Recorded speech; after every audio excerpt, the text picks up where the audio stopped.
This is the video showing instruction how to scan a patient existing dentures. Starting out, start at the Hamlin notch on the left and slowly move to the Hamlin notch on the other side. This is where you establish really well occlusal data of the dentures. After you establish that, move slowly to the middle of the dentures, slowly at the palate, left and right. Just want to capture the palate data as much as possible. The goal here is to have really nice flow from the left to the right. Coming up here, slowly rotate the dentures. So the goal here is you establish the data of the vestibule from the left to the right.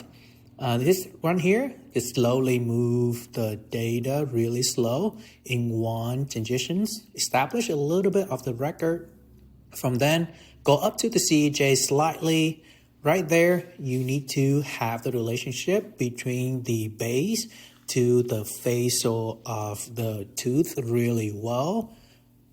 After that, you can move to the occlusal again. But at this point, you can just slowly rotate the data here, get the occlusal really well, capture the incisal, go back and forth, just slightly here to get the data really well. To get the data of the occlusal. After occlusal established on the case, you can look on the left side of the screen showing you need to capture the rest of the palate informations. The goal here is to get the palate data as much as possible. You might run into a couple challenges here because of the pink.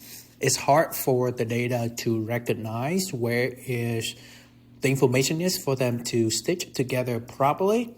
In this one right here, I have to pause the video for a second to do a quick powder spray on the palate.